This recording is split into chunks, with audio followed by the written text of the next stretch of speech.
বেশ কয়েকটা দিন হয়ে গেল, মনে হলো সারোয়ার তুষার ঝড়টা একটু থেমেছে।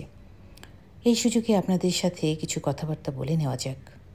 আপনারা ছেলেটাকে নিয়ে এই যে রিরি রব তুললেন, এই যে কেচ্ছা কাহিনী করলেন, এই যে তাকে একেবারে বিবস্ত্র করে ছাড়লেন, এটা কি ঠিক হলো বলেন?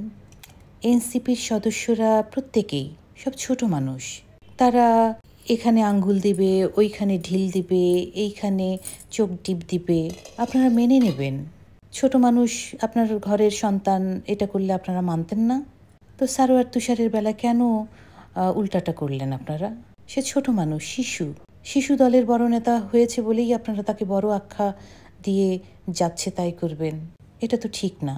এতই যদি অপরাধ করে থাকে, কই কোনো ইভেন্ট তো দেখলাম না তার নামে।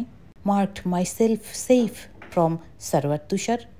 আপনারা তো পান থেকে চুন খসলেই ইভেন্ট করেন, আবার কেচ্চা কাহিনী করে বেড়াচ্ছেন। বিপ্লবী দিয়ে, বণিক দিয়ে রাষ্ট্র চালনা করা যায় না, তাদের রাজনৈতিক প্রজ্ঞা থাকে না। ভাই, এত শত প্রজ্ঞা দিয়ে কি করবেন আপনি? এত নৈতিকতা দিয়ে কী বা হয়েছে? কখন কী বা হয়? খামাখা মাঝখান থেকে ছোট্ট একটা ছেলের কেচ্চা কাহিনী করে বিরাট বিনোদন নিয়েছেন, বিরাট। তো এগুলো থামান ভাই, এগুলো থামান।